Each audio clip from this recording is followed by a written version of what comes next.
Au printemps 1944, sur le front de l'Est, les combats sont très actifs entre Russes et Allemands. Staline demande une intervention à l'Ouest pour desserrer l'étau de son côté. Les Alliés préparent un débarquement qui doit rester secret quant à son emplacement et sa date. Les Allemands, de leur côté, sont sûrs qu'il aura lieu, mais ne savent ni où ni quand. Ils ont donc construit des fortifications depuis le nord de la Norvège jusqu'à la frontière espagnole, c'est le mur de l'Atlantique.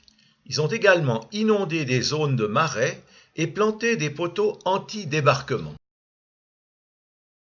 Parlons un peu des forces en présence et de la surveillance de l'ennemi. D'un côté, les Allemands solidement implantés en France, de l'autre, les Alliés qui sont bien décidés à récupérer le pays après leur succès en Afrique du Nord et en Italie en particulier.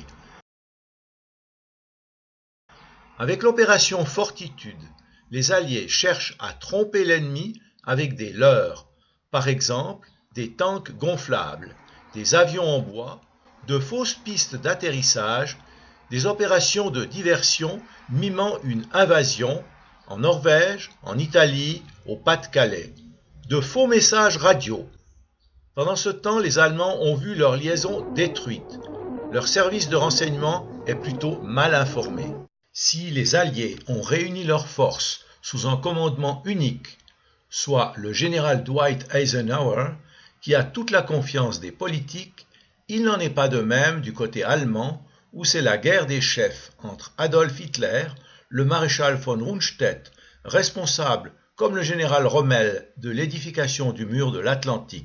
Enfin, Hermann Göring, chef de la Luftwaffe, en dispose un peu à sa guise.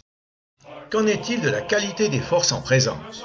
Du côté des Alliés, on a des militaires motivés, entraînés et frais. Ils ne sont pas à leur 5e année de guerre avec déjà des doutes sur la victoire finale.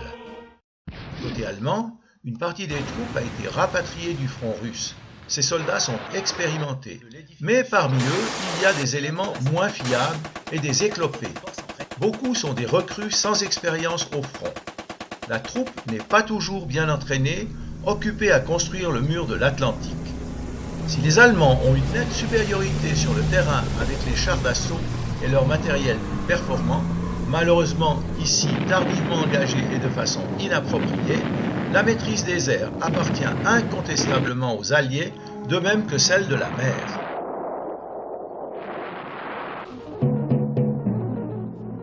Veuillez écouter tout d'abord quelques messages personnels. Les sanglots longs des violons de l'automne. Je répète, les sanglots longs des violons de l'automne blessent mon cœur d'une langueur monotone. Ce message est l'ordre de lancement de l'opération Overlord, consistant à créer une tête de pont sur 5 sites de la côte de Normandie.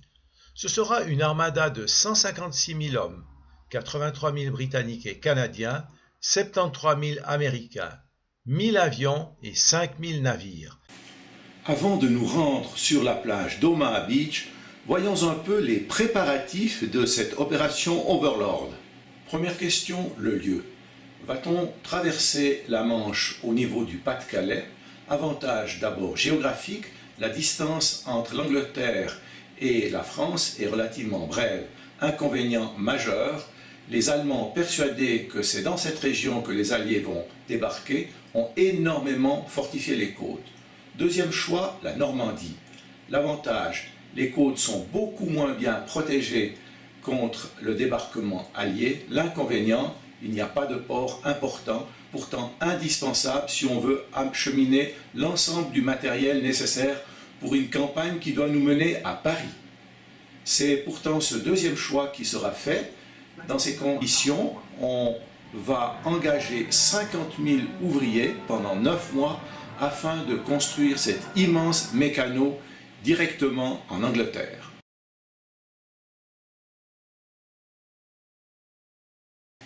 Deuxième question, la date. Pour que l'on puisse traverser la Manche avec le maximum de sécurité, il faut 3 conditions. Premièrement, une nuit de pleine lune afin d'assurer la meilleure visibilité entre les différents bateaux qui traversent la Manche.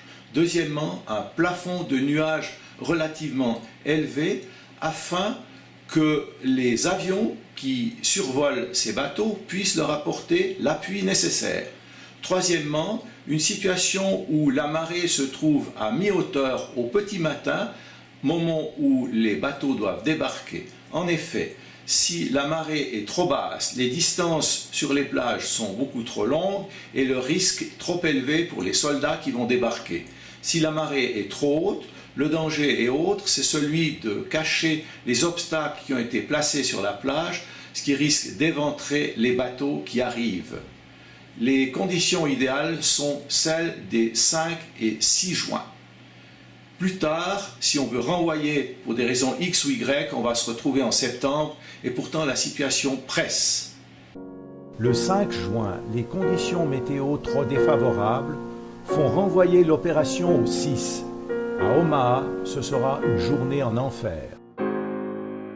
Nous arrivons sur le site d'Omaha avec devant nous le premier monument érigé en souvenir du débarquement en 1946, financé par la vente des épaves de bateaux trouvées au large.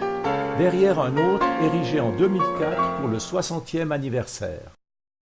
Lorsque l'on parcourt cette plage sous un soleil radieux qui invite à la baignade et au bronzage, qui imaginerait qu'il y eut, il y a maintenant plus de 70 ans, une bataille acharnée entre Alliés et Allemands.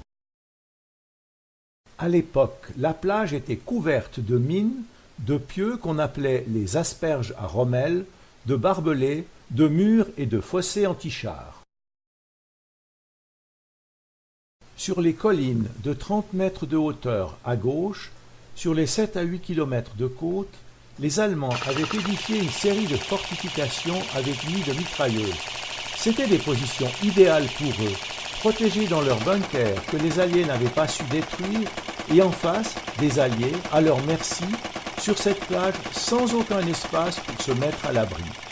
C'est là que débarquèrent 34 000 Américains face à environ 2 000 Allemands. Dans les 5 premières minutes, 90% des forces sont décimées. Face des Alliés.